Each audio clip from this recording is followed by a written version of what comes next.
Driving modes भी हैं जी, तो चेक कर लेते हैं कि ड्राइविंग मोड्स कितने हैं। हमारे पास 3 मोड्स हैं, जिसमें सबसे पहले इको है, स्पोर्ट और स्मार्ट है। और जिस भी मोड में आप चेंज करेंगे तो इसके मीटर की जो एनिमेशन है वो उसके हिसाब से सेट हो जाएगी। पैनोरामिक सनरूफ, और ये प्रॉपर सनरूफ है। अगर आप इसको पीछे करें तो ये देखें आप, ये इस तरीके से ओपन हो जाता है और ये पूरा ऑल द वे पीछे तक जाता है। ये देखें, ओ यहाँ रुक गया है। ओके, बस ये यहीं तक जाएगा जी, और पीछे नहीं जाएगा। बट आपके पास बहुत बड़ी है आप लोग, उम्मीद है कि सब खैरियत से होंगे। आज की वीडियो में हम देखेंगे Hyundai Santa Fe।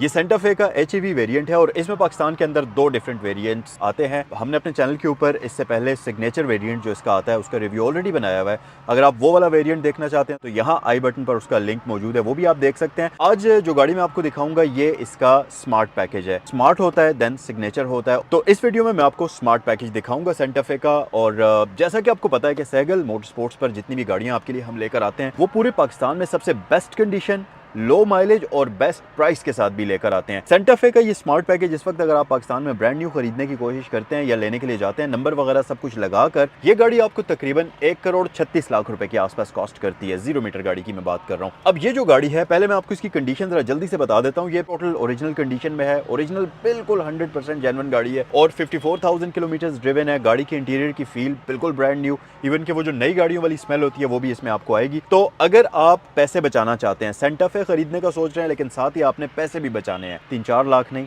अच्छे खासे पैसे बचाने हैं, तो भाईजान ये वीडियो आप पूरी देखें, क्योंकि एंड में जब मैं आपको इस गाड़ी की प्राइस बताऊंगा तो आप फौरन से पहले इस गाड़ी को खरीदने के लिए यहां पहुंचेंगे, क्योंकि इस तरह की डील्स बहुत कम आती हैं। यकीन माने कि प्राइस जब आप इसकी सुनेंगे तो आपका दिल करेगा कि यार वाकई में ये गाड़ी खरीद लेनी चाहिए। सबसे पहले तो मैं आपको Hyundai Santa Fe का जो ये स्मार्ट पैकेज आता है इसकी कुछ बेसिक फीचर्स बता देता हूँ। बेसिक चीजों के बारे में बात कर लेते हैं जल्दी से और फिर हम आते हैं इस गाड़ी के डिटेल्ड वॉक अराउंड की तरफ। सबसे पहले तो हम Santa Fe के कलर्स की बात करते हैं। पाकिस्तान में Hyundai Santa Fe के आपको 6 डिफरेंट कलर्स मिलेंगे, जिसमें पोलर व्हाइट आता है, मेटालिक सिल्वर, मैग्नेटिक फोर्स आता है, ऑक्सफोर्ड ब्लू आता है, डायमंड मेटालिक ब्लैक आता है और रेन फॉरेस्ट कलर आता है। फिर वेरिएंट्स के बारे में मैं आपको बता चुका हूँ, स्मार्ट और सिग्नेचर है। स्मार्ट वेरिएंट तकरीबन अगर आप 0 मीटर गाड़ी खरीद कर उसको नंबर वगैरह लगाते हैं तो ये तकरीबन 1,36,00,000 रुपए के आसपास आपको पड़ती है। और अगर हम सिग्नेचर वेरिएंट की बात करें तो सिग्नेचर वेरिएंट अगर आप 0 मीटर खरीद कर उसको रजिस्टर कराते हैं तो ये गाड़ी आपको पाकिस्तान में कॉस्ट करेगी 150 से 152 के आसपास। वेरिएंट्स भी हो गए, कलर्स की भी बात हो गई। अब बात करते हैं कि किन चीज़ों में ये गाड़ी बेस्ट है और कुछ हर गाड़ी की प्रॉब्लम्स भी होती हैं, उनके बारे में भी डिस्कस कर लेते हैं और फिर डायमेंशंस भी मैं आपको इसकी जल्दी से बताता हूँ। प्रोज की अगर बात करें तो Santa Fe सबसे बेस्ट इसका जो फीचर है वो ये है कि ये गाड़ी फ्यूल एफिशिएंट है। इतने बड़े साइज की 7 सीटर होने के बावजूद ये गाड़ी आपको आराम सुकून से 15 से 18 की फ्यूल एवरेज देने की सलाहियत रखती है, जो कि इस साइज की गाड़ी के लिए बहुत डिसेंट किस्म का नंबर है। फिर दूसरा प्रो इस गाड़ी का ये है कि ये गाड़ी वैसे तो 1.6 टर्बो इंजन यूज करती है, लेकिन अगर आप इसके पावर नंबर्स निकालें और फिर इसके इंजन के साथ उनको कंपेयर करें और टॉर्क नंबर्स निकालें तो ये गाड़ी बहुत इंप्रेसिव पावर प्रोड्यूस करती है। इंजन के हिसाब से इस गाड़ी का पावर बहुत ज़्यादा डिसेंट है। फिर दूसरी अच्छी बात इसकी ये है कि इस गाड़ी का डिज़ाइन बड़ा मॉडर्न है। एक्सटीरियर, इंटीरियर, हर एक चीज़ बहुत ज़्यादा मॉडर्न फ्यूचरिस्टिक लुकिंग है। तो अगले 5 साल तक, 10 साल तक ये गाड़ी आप देखेंगे तो आपको बोरिंग नहीं लगेगी और आउटडेटेड भी नहीं लगेगी। कॉन्स की अगर बात करें तो Santa Fe का सबसे पहला कॉन ये है कि इसके पार्ट्स बहुत ज़्यादा एक्सपेंसिव हैं और बाहर से आपको शायद अभी जल्दी जल्दी मिलेंगे भी नहीं, क्योंकि नई गाड़ी है तो जाहिर है वो जो यूज्ड पार्ट्स की मार्केट में आते हैं पार्ट्स, मुझे नहीं लगता कि इसके उस तरह की मार्केट में कहीं पर पार्ट्स होंगे। अगर आप में से किसी के पास नॉलेज है इसके यूज्ड मार्केट में पार्ट्स, आप में से किसी ने देखे हो तो कॉमेंट सेक्शन में बताइए और साथ ये ज़रूर बताइएगा कि आपने किस मार्केट में देखे हैं, ताकि जो इस गाड़ी के यूज़र्स हैं उनको हेल्प हो जाए थोड़ी सी और उनके लिए पार्ट्स सोर्स करना आसान हो जाए। अगर ये इन्फॉर्मेशन आप में से किसी को है तो कमेंट सेक्शन में बताइएगा। ये तो थे क्विक प्रोज और कॉन्स इस गाड़ी के। अब जरा जल्दी से इसकी डायमेंशंस आपको मैं बताता हूं और फिर इसके वॉक अराउंड की तरफ आते हैं। सबसे पहले तो हम इसकी पावर से स्टार्ट करते हैं। Hyundai Santa Fe यूज करती है 1598 सीसी का single turbo inline 4 cylinder engine, जो कि 227 हॉर्स पावर 5500 आरपीएम पर बनाता है। 350 वॉपिंग न्यूटन मीटर्स ऑफ टॉर्क बनाता है, जो कि ठीक ठाक पावर है। फ्रंट व्हील ड्राइव टरेन के साथ आती है और इसका इंजन 10.5:1 है। लेंथ की अगर बात करें तो 4785 मिलीमीटर लॉन्ग है, जो कि तकरीबन 15.8 फुट बन जाते हैं। विड्थ की बात करें तो ये गाड़ी तकरीबन 1900 मिलीमीटर वाइड है, 6.3 फीट बनते हैं, जो कि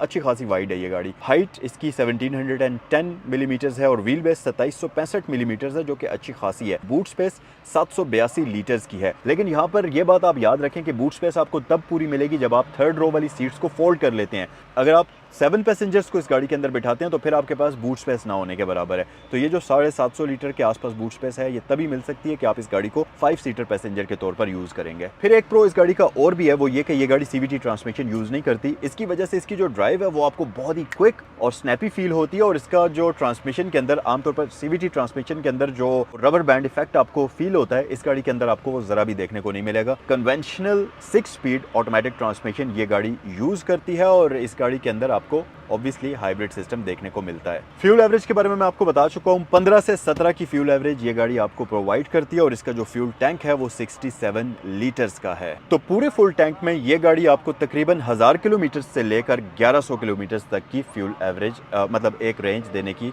सलाहियत रखती है। सो गाइज, अब आते हैं गाड़ी के वॉक अराउंड की तरफ, और मैं आपको ये गाड़ी डिटेल से दिखाता हूँ। सबसे पहले तो आप इस गाड़ी की फ्रंट लुक्स देखें, बड़ी एग्रेसिव, बड़ी मीन और बड़ी बोल्ड किस्म की इस गाड़ी की लुक्स हैं, और इसकी जो लुक्स हैं ये अपनी आइकॉनिक हैं। तो जब आप रात के वक्त भी इस गाड़ी को देखेंगे, इसके जो ये एच शेप के अंदर हेडलाइट्स आती हैं, ये इस गाड़ी को इसकी आइकॉनिक लुक प्रोवाइड करती हैं, और आप इसको दूर से ही पहचान सकते हैं। लाइट्स की अगर बात करें तो मैं इसकी लाइट्स को ऑन करता हूँ, जरा आप फिर देखिएगा कि इसकी लाइट्स ऑन होने के बाद लगती कैसी हैं। तो ये है जी इसकी डिम लाइट, कुछ ऐसे ऑन होगी, और ये इसकी लाइट ऑन हो चुकी है, और इंडिकेटर्स कुछ ऐसे इसके ऑन होंगे। अब अगर आप इसकी हेडलाइट्स देखेंगे ना, तो ये प्रॉपर ये इसके DRLs हैं, और रात के वक्त ये आपको नज़र आ रहे होते हैं, जो कि बहुत एग्रेसिव लगते हैं।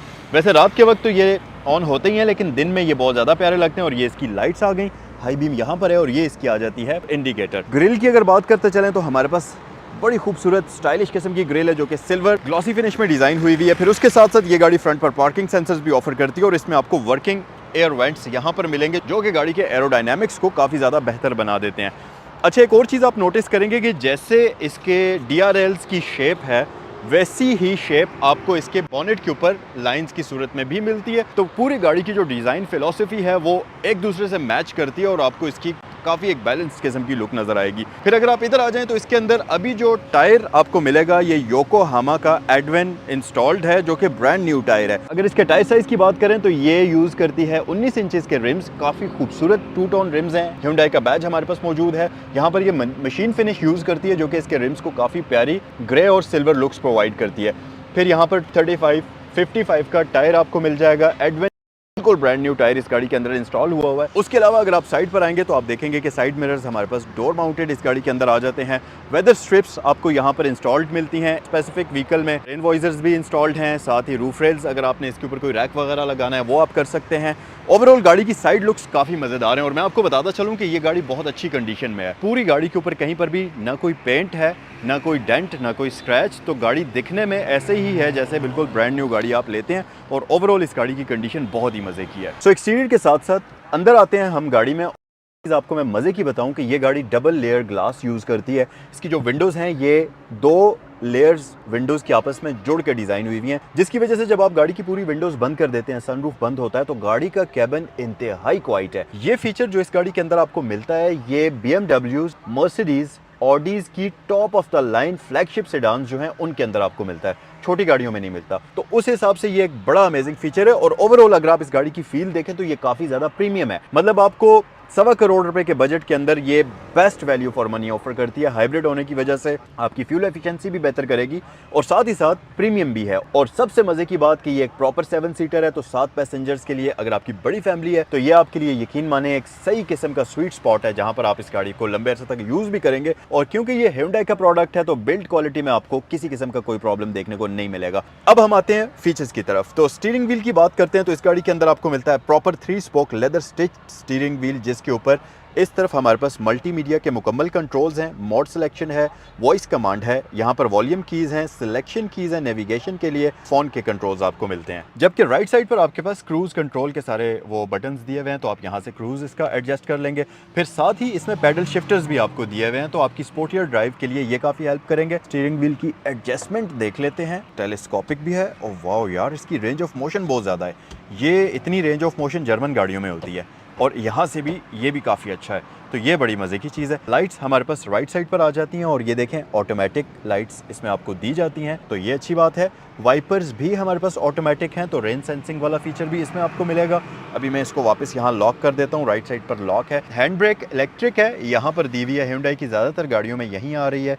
हेडलाइट्स एडजस्टेबल हैं, तो यहाँ से आप उसको एडजस्ट करेंगे और ये ट्रैक्शन कंट्रोल ऑफ करना चाहें तो कर सकते हैं। एसी वेंट यहाँ पर भी है और इसके ऊपर भी ये लेदर आपको लगा हुआ नजर आएगा जो कि काफ़ी प्रीमियम है।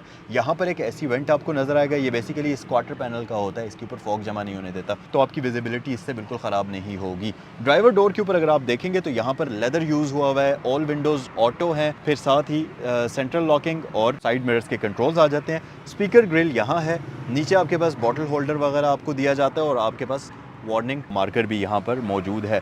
इस तरफ आप देखें तो स्कफ प्लेट के ऊपर मेटल में सेंटा फे की बैजिंग आपको मिल जाएगी जो कि इस गाड़ी को काफ़ी प्रीमियम फील प्रोवाइड करती है। क्लस्टर की तरफ आएँ तो आप यहाँ देखेंगे इस गाड़ी के अंदर कंप्लीट डिजिटल स्क्रीन आपको दी जाती है जो कि वेरिएबल है। इसके आप ये थीम्स हैं, इनको चेंज भी कर सकते हैं और इसके अंदर मुकम्मल ज़रूरी इन्फॉर्मेशन आपको प्रोवाइड की जाती है। मैं आपको जल्दी से इसको एक बार ऑफ़ करता हूँ और दोबारा से ऑन करके इसका स्टार्टअप दिखाता हूँ कि ये गाड़ी एक्चुअल में स्टार्ट कैसे होती है। तो ये अब स्विच ऑफ हो चुकी है, यहाँ पर आपको स्टार्ट बटन दिया जाता है, तो इसको अब हम स्टार्ट कर लेते हैं। ये कुछ ऐसे आपको वेलकम करती है, ये देखें ये, और ये आपके पास मल्टीमीडिया स्क्रीन भी यहाँ पर मौजूद है। ओवरऑल इसका जो क्लस्टर है ये काफ़ी विजिबल है, कलर्स काफ़ी अच्छे हैं और इसकी जो पोजीशन है वो भी काफ़ी अच्छी और डिसेंट है। फ्लोटिंग डिस्प्ले है तो आपका व्यू यहाँ से बिल्कुल भी ख़राब नहीं होगा। ये इस तरीके से प्लेस किया हुआ है कि मॉडर्न भी लग रहा है और ड्राइवर को डिस्ट्रैक्ट भी नहीं कर रहा। फिर अगर यहाँ से आप देखेंगे तो दो एसी वेंट सेंटर में है, हैज़र्ड लाइट स्विच हमारे पास मौजूद है और इसके बीच में लाइट भी ग्लो करती है।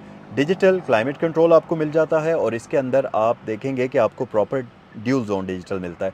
पैसेंजर ड्राइवर अपना अपना टेम्परेचर एडजस्ट कर सकते हैं और इसका ये जो सेंट्रल वाला कंसोल है ये थोड़ा ऊपर हाइट पर डिज़ाइन हुआ है जिसकी वजह से इस गाड़ी की जो फील है वो काफ़ी हद तक पोर्शा की एसयूवीज़ की तरह से आ रही है क्योंकि उसमें भी ये बटन्स का सेटअप और हाइट इतनी ही तकरीबन होती है। शिफ्ट बाय वायर हमारे पास यहाँ पर है, गेयर्स को आप बटन से चेंज करेंगे। ऑटो होल्ड यहाँ पर है, फिर ड्राइविंग मोड्स भी हैं जी, तो चेक कर लेते हैं कि ड्राइविंग मोड्स कितने हैं। हमारे पास 3 मोड्स हैं जिसमें सबसे पहले इको है, स्पोर्ट और स्मार्ट है और जिस भी मोड में आप चेंज करेंगे तो इसके मीटर की जो एनिमेशन है वो उसके हिसाब से सेट हो जाएगी। फिर मज़ीद फीचर्स में हीटेड स्टीयरिंग व्हील है, हीटेड सीट्स हैं, आपके पास डाउन हिल असिस्ट कंट्रोल है, पार्किंग सेंसर्स हैं और इस पार्क वाले बटन को दबाते हैं तो ये देखें रियर कैमरा हमारे पास एक्टिवेट हो चुका है।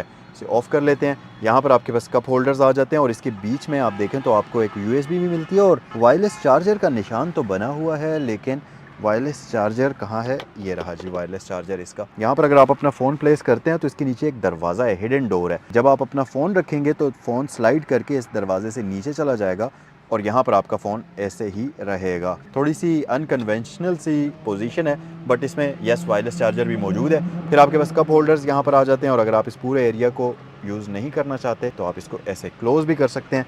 यहाँ पर आपके पास स्टोरेज स्पेस है, इसको अगर आप उठाएँ तो नीचे डीप स्टोरेज कंपार्टमेंट है और इसमें आप कीज़ वगैरह या छोटा मोटा जो सामान रखना है वो आराम से रख सकते हैं। ये काफ़ी प्रीमियम फील है इसकी और ओवरऑल इसकी जो सीट्स हैं उनकी भी फील काफ़ी प्रीमियम है और आपके पास परफरेशन का ऑप्शन इस गाड़ी के अंदर आपको मिल जाता है। फिर जो सीट्स हैं वो इलेक्ट्रिकली एडजस्टेबल हैं, तो ड्राइवर की सीट में आपको आगे पीछे आप कर सकते हैं। अंडर था स्पोर्ट की एडजस्टमेंट आपके पास मौजूद है, हाइट की एडजस्टमेंट और बैक रेस्ट की एडजस्टमेंट और साथ ही लंबर स्पोर्ट भी आपको यहाँ पर दी हुई है और ये 2 वे एडजस्टेबल है, 4 वे नहीं है, लेकिन इलेक्ट्रिकली लंबर स्पोर्ट है तो आप काफ़ी कंफर्टेबल होंगे। लॉन्ग ड्राइव पर आपको ये गाड़ी सही सुकून वाली राइड प्रोवाइड करेगी। फिर उसके साथ साथ गाड़ी की ओवरऑल फील काफ़ी मज़े की है। मल्टीपल स्पीकर्स इसमें आपको डैशबोर्ड पर डोर्स के ऊपर देखने को मिल जाएंगे और साथ ही साथ स्मार्ट वेरिएंट है जो इसका सिग्नेचर आता है, उसमें हार्मन कार्डन का साउंड सिस्टम आपको मिलता है, बट इसका भी क्योंकि काफ़ी सारे स्पीकर्स हैं तो साउंड सिस्टम इसका भी काफ़ी अच्छा होगा। यहाँ आपके पास एक स्टोरेज स्पेस है, ये काफ़ी प्रैक्टिकल बना देती है। ग्लव बॉक्स बहुत बड़े साइज़ का है, 10 नंबर्स मिलेंगे ग्लव बॉक्स को अगर रैंक किया जाए। फिर उसके साथ साथ मटेरियल्स ये सेंटर वाले इधर उधर वाले काफ़ी अच्छे और प्रीमियम है। इसकी फ़ील काफ़ी अच्छी है और सॉलिड फील है पूरी गाड़ी की, आपको कहीं से भी चीप क्वालिटी फील नहीं होगी। अगर वाइजर्स आप नीचे करेंगे तो यहाँ पर आप देखेंगे मिरर और LED लाइट का ऑप्शन मौजूद है और इनको आप साइड पर ऐसे कर सकते हैं और ओके ये एक्सटेंड भी हो जाते हैं पीछे, तो अगर आपने पीछे करना है तो आप पीछे भी एक्सटेंड कर सकते हैं इनको। अच्छा जो रूफ़ है इसका वो है तो फैब्रिक में, लेकिन रूफ़ के नीचे अच्छा खासा थिक कंफर्टर लगा हुआ है, तो अगर आप इसको प्रेस करें तो आपकी फिंगर ठीक ठाक रूफ़ में धंस जाती है, जो कि इसको प्रीमियम लुक देता है। और इसका रूफ़ है भी काफ़ी मज़े का, ग्रे सा कलर है लेकिन उसका जो टेक्सचर है वो काफ़ी प्यारा है। सीट्स की ओवरऑल फील काफ़ी मज़े की है। सीट्स इसमें आपको परफेक्टेड बकेट वाली मिलती हैं जिनके ऊपर वाले सेक्शन में अगर आप देखें तो डायमंड कट की स्टिचिंग मिलेगी और इसमें आती भी बॉस सीट है। ये जो सीट है इसको यहाँ दिए गए बटन से आप इस तरह से आगे पीछे मूव कर सकते हैं। ये पिछले पैसेंजर के लिए ये फीचर होता है। अब हम पीछे जाते हैं और पीछे जाकर इसको एक्सप्लोर भी करते हैं, लेकिन उससे पहले एक और चीज़, पैनोरामिक सनरूफ। और ये प्रॉपर सनरूफ है। अगर आप इसको पीछे करें तो ये देखें आप, ये इस तरीके से ओपन हो जाता है और ये पूरा ऑल द वे पीछे तक जाता है। ये देखें, ओ यहाँ रुक गया है, ओके बस ये यहीं तक जाएगा जी, और पीछे नहीं जाएगा। बट आपके पास बहुत बड़ी स्पेस है। और यहाँ आए तो यहाँ से ऊपर देखें, आपके पास ये सेफ्टी नेट भी दिया हुआ है। तो अगर आप हाई स्पीड पर गाड़ी चला रहे हैं, कोई पत्थर वगैरह अगर टकरा कर यहाँ आएगा तो वो इससे लग कर रुक जाएगा, गाड़ी के अंदर नहीं आएगा। ये अच्छी चीज़ है। सनरूफ को हम क्लोज करते हैं, ऑब्वियसली ऑटोमेटिक है तो एंटी पिंच भी ऑफर करता होगा, हम वो भी टेस्ट कर लेते हैं। यस, वापस चला गया खुद ही। तो यस, इसमें एंटी पिंच भी आपको दिया जाता है। अब हम इसे क्लोज कर लेते हैं, पीछे चलते हैं और इस गाड़ी की रियर स्पेस जो है उसे एक्सप्लोर करते हैं। सबसे पहले तो हम ये टेस्ट करते हैं कि गाड़ी के अंदर इंटर और एग्जिट करना कैसा है। तो हाइटेड है गाड़ी, यहाँ पर कोई ग्रैब हैंडल वगैरह मौजूद नहीं है, लेकिन आम एसयूवीज़ की तरह से बहुत ज़्यादा हाइटेड नहीं है। एक डिसेंट हाइट है जिसमें मैं आराम से गाड़ी के अंदर हॉप इन कर सकता हूँ। तो ये देखें, ये लें जी, बड़ी आराम से फ्लैट फ्लोर है तो सेंटर वाले पैसेंजर के लिए बिल्कुल भी कोई मसला नहीं होगा। नी स्पेस मेरे पास डिसेंट है, लेकिन मेरे पास यहाँ पर एडजस्टेबल सीट्स हैं। तो ये देखें, अब मैं यहाँ रखूँगा इसको, ये अभी मेरे नीज़ टकरा रहे हैं, एक लेवल पीछे कर लेता हूँ। ये मेरे ख्याल से कंफर्टेबल स्पेस है। टकरा तो रहे हैं नीज़ मेरे, आई एम कंफर्टेबल। इतना करने के बाद हम देखेंगे कि पिछले पैसेंजर्स के लिए क्या स्पेस बचती है, क्योंकि वो चीज़ भी आपको दिखानी ज़रूरी है, प्रैक्टिकल है वो भी। लेकिन उससे पहले हम ज़रा इसका बॉस सीट का एक्सपीरियंस भी कर लेते हैं। आप उधर से आ जाएं, मैं इधर बैठता हूँ और आपको इसकी बॉस सीट दिखाते हैं। सेंटर में फ्लोर इसका फ्लैट है तो गाड़ी के अंदर मूव करना काफ़ी आसान है। ये वैसे काफ़ी खुली जगह है, ये जगह काफ़ी पोजीशन अच्छी है। अच्छा, अब बॉस सीट थी तो यहाँ से आप इसको ऐसे आगे मूव कर सकते हैं। ये देखें, ये आगे चली जाएगी। लेट्स से आप पीछे अकेले बैठे हैं और कोई ज़्यादा पैसेंजर्स नहीं है तो आप आराम से इस सीट को आगे मूव कर लें पूरा। और अच्छा यार, ये काफ़ी आगे तक जाती है। टोयोटा की गाड़ियों में जो बॉस सीट आती है उसमें ये यहाँ तक मूव होती है, ये थोड़ी और आगे तक चली जाती है। गाड़ी के कुछ एर्गोनॉमिक्स इस तरह के हैं कि हर गाड़ी के डिफरेंट होते हैं। इसमें आपको काफ़ी अच्छी ये स्पेस यहाँ पर ये गाड़ी ऑफर करती है। अच्छा, पिछली सीट्स में हमारे पास ये एडजस्टमेंट तो है, इसको तो आप आगे पीछे मूव कर ही सकते हैं। अच्छा, ये अच्छा फ़ायदा है कि इसको भी आप आगे मूव कर सकते हैं और पीछे भी स्पेस आपके पास बढ़ सकती है। अब आप कहेंगे कि यार कौन ऐसा बंदा है जो आगे पैसेंजर नहीं बिठाएगा और इस स्पेस को बढ़ाकर उसको वो कर लेगा। तो बेसिकली अगर आपने बूट स्पेस बढ़ानी है तो ये उस पर्पज़ के लिए भी यूज़ हो सकती है। आप इसे आगे मूव कर लें या ना भी करें, सीट्स को आगे मूव कर लें तो आपके पास बूट स्पेस तो बढ़ ही सकती है। फ्लैट फ्लोर है तो हम सेंटर में भी आकर देख लेते हैं कि सेंटर वाला पैसेंजर जो है उसकी सिटिंग स्पेस कैसी है। यहाँ जब मैं बैठता हूँ तो मेरे नीज़, क्योंकि यहाँ पर इस तरह से पोजीशन बनी हुई है कि मेरे नीज़ कंफर्टेबल हैं, बट जब मैं यहाँ बैठता हूँ तो आप देखें मेरे ये इस साइड का नी इसको टकरा रहा है। तो पाकिस्तान में जितनी भी 7 सीटर व्हीकल्स आती हैं, कंपनीज़ 7 सीटर का उन पर वो स्टैंप तो लगा लेती हैं, लेकिन असल में वो प्रैक्टिकल 7 सीटर नहीं होती हैं। अब हम पीछे जाकर देखेंगे कि कितनी प्रैक्टिकलिटी है। बैक रेस्ट इसकी थोड़ी सी हार्ड है सेंटर पैसेंजर के लिए, क्योंकि पीछे आर्म रेस्ट है। तो इसको जब ओपन करेंगे तो ये है वैसे अच्छी सॉलिड है, काफ़ी स्टडी किस्म की है। इसके बीच में कप होल्डर्स आपको मिलते हैं, लेदर रैप्ड है। एक और चीज़, सेंटर वाला जो पैसेंजर है उसके लिए परफोरेशन नहीं है, साइडों पर है, बट यहाँ वाला जो पैसेंजर है उसको पसीना आ सकता है। हेड रेस्ट हमारे पास एडजस्टेबल आती हैं तो इसको आप अपने हेड के हिसाब से कर सकते हैं। हेड स्पेस मेरे पास काफ़ी अच्छी है। हाँ, एक और चीज़ हमने एडजस्ट करनी थी, वो ये कि ये सीट यूँ तो मूव होती है, क्या बैक रेस्ट भी मूव होती है कि वो फिक्स्ड है, वो हम चेक करते हैं। तो साइड पर एक लीवर होना चाहिए, यस है। और इसमें मैजिक सीट्स आपको मिलती हैं। तो जब आप इन सीट्स को भी फोल्ड करते हैं तो न सिर्फ ये बैक रेस्ट फोल्ड होती है, बल्कि जो सीट की बेस है वो भी नीचे की तरफ मूव होती है। तो ये देखें आप, ये भी मूव हो रही है। अब मैं इसको फोल्ड कर रहा हूँ तो ये देखें, फोल्डिंग के साथ साथ ये बेस भी मूव हो रही है। तो ये मैजिक सीट्स का बड़ा फ़ायदा है। जब आप सीट को फोल्ड करते हैं तो आपके पास फ्लैट फ्लोर बन जाता है।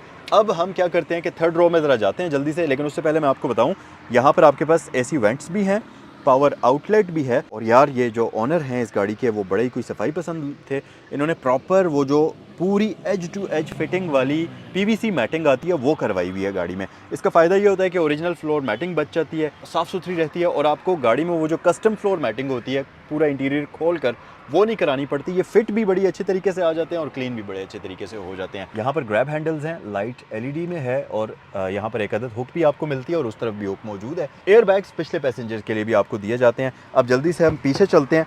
डोर क्लोजिंग साउंड बहुत प्रीमियम है इसकी। अच्छी है, प्रीमियम गाड़ियों की तरह से इसका दरवाज़ा बंद होता है, तो यहाँ पर आपको सही वो फील होगा। अब हम पीछे चलते हैं और इसकी थर्ड रो को एक्सप्लोर करते हैं। पीछे अभी मैं आया तो मुझे रियलाइज़ हुआ कि इसके पीछे तो मैट पड़ा हुआ है, ये बहुत बड़ा मैट है जो कि इसमें पीछे दिया हुआ है, तो हम इसको निकालते हैं। खैर हम चेक तो ज़रूर करेंगे। मैट को बाहर निकालते हैं। ये क्या है? ये इसके डैशबोर्ड का कवर है, आप डालना चाहें तो डाल सकते हैं। वैसे अभी के लिए ये उतरा हुआ है। वैसे ये बहुत प्रीमियम होता है, ये बहुत प्यारा लगता है, मैंने अपनी गाड़ी में भी डाला हुआ है। सिर्फ इसमें एक प्रॉब्लम होता है, वो ये होता है कि जो एसी वेंट्स हैं विंड स्क्रीन के लिए जो फॉग को ख़त्म करते हैं वो ज़रा ब्लॉक हो जाते हैं अक्सर। ये थोड़ा सा हिल भी जाता है अक्सर, तो उससे एसी वेंट्स ब्लॉक हो जाते हैं और डीफॉगिंग बारिश के मौसम में थोड़ी सी उतनी अच्छी नहीं होती। बाकी ये लगता बड़ा प्रीमियम है। साथ ही एक और चीज़ कि ये देखें आप, इसके ऊपर ये सेपरेटर भी है, तो अगर आप इसको बूट स्पेस के तौर पर यूज़ करते हैं तो आपके पास पूरी की पूरी स्पेस कवर्ड होगी, एरिया आपके पास कवर्ड होगा। अब जल्दी से सीट्स को ओपन करते हैं, सेपरेटर हटाते हैं और देखते हैं पिछले पैसेंजर्स के लिए स्पेस कितनी है। एक और मज़े की चीज़ कि ये जो मैट है ये फोल्डेबल है। देखिए यहाँ पर स्प्लिट है इसमें, तो अगर आपने 7 पैसेंजर्स के तौर पर यूज़ करना है तो इसके मैट को आप सिंपल आसानी से फोल्ड कर लें। अंदर आना थोड़ा सा ट्रिकी होता है इन गाड़ियों के। अब मैं अंदर आकर ही इसकी सीट को ओपन करूँगा, लेकिन देखते हैं। यहाँ से मैं अंदर आ गया और पीछे भी मैट्स प्रॉपरली इंस्टॉल्ड हैं। ये सीट हम उठाते हैं ऊपर की जानिब और ये जी फिट हो गई।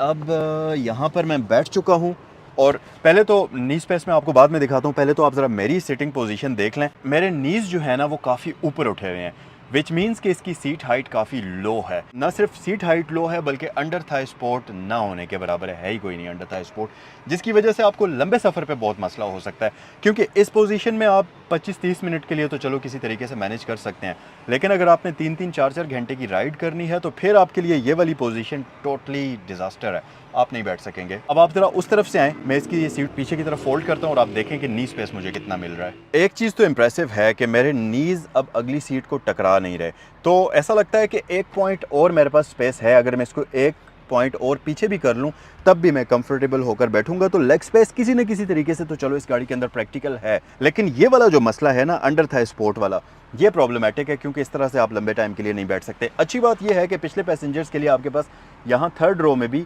एसी वेंट्स न सिर्फ मौजूद हैं बल्कि आपका अपना रियर एसी सिस्टम यहाँ पर मौजूद है। ये देखें, यहाँ से आप इसको ऑन करेंगे और आप फ़ैन की स्पीड को बढ़ाएंगे। हा यार क्या ठंडी ठंडी हवा आ रही है और ये प्रैक्टिकल है। अच्छा ये सही प्रैक्टिकल है और इसकी पोजीशन इतने ज़बरदस्त किस्म की है कि ये सीधा सीधा फेस के ऊपर आके हवा ब्लो कर रहा है, तो ये बड़े मज़े की चीज़ है और इसको आप अपने हिसाब से एडजस्ट भी कर सकते हैं। और यहाँ पीछे एक और बटन है जिसकी मदद से आप पिछली सीट्स को फोल्ड भी करेंगे। फिर यहाँ पर आपके पास 12 वोल्ट की पावर आउटलेट भी मौजूद है, USB टाइप ए पोर्ट भी मौजूद है, क्वार्टर पैनल है तो आपको वो क्लस्ट्रोफोबिक फील नहीं होगा। यहाँ लाइट हेलोजन बल्ब में है, आगे LEDs वाली लाइट्स हैं। ये देखें यहाँ पर LEDs हैं, पीछे हेलोजन है। ये तो नाइंसाफ़ी है, पिछले पैसेंजर्स के साथ ये नाइंसाफ़ी है, LED वाली लाइट देनी चाहिए थी इनको। बहरहाल स्पीकर ग्रिल यहाँ पर निशान बना हुआ है लेकिन स्पीकर ग्रिल यहाँ मौजूद नहीं है। यहाँ पैसेंजर्स के लिए एयरबैग्स भी मौजूद हैं, तो ये सारा मामला है यहाँ पर। और स्पेस ओवरऑल अच्छी है इस गाड़ी के अंदर। ये थी आज की वीडियो, उम्मीद है कि ये रिव्यू आपके लिए हेल्पफुल साबित हुआ होगा। अब लास्ट पर अगर मैं इस गाड़ी की प्राइस की बात करूँ तो ये 2025 मॉडल है। माइलेज आपको मैं दिखा चुका हूँ ऑलरेडी वीडियो में। टोटल जेन्युइन गाड़ी, बहुत एक्सलेंट किस्म की कंडीशन के अंदर, और नंबर इसको लगा हुआ है जी इस्लामाबाद का। और इस गाड़ी की आस्किंग प्राइस है 1,18,00,000 रुपए। 1,36,00,000 की नई है, 1,18,00,000 में आपको ये वाली व्हीकल भी मिल सकती है जो कि ऑलमोस्ट नई है, बिल्कुल नई जैसी ही है। कोई भी डिफरेंस यहाँ पर आप फील नहीं करेंगे, ना ड्राइव में, ना कंडीशन में, ना इंटीरियर में, ना एक्सटीरियर में। फैसला आपका अपना है। अगर ये गाड़ी खरीदना चाहें तो ये लिमिटेड ऑप्शन आपके लिए अवेलेबल है सहगल मोटर स्पोर्ट्स पर। नंबर स्क्रीन पर दिए हुए हैं। मुझे इजाज़त दें, नेक्स्ट वीडियो में आपसे मिलते हैं। अस्सलाम वालेकुम।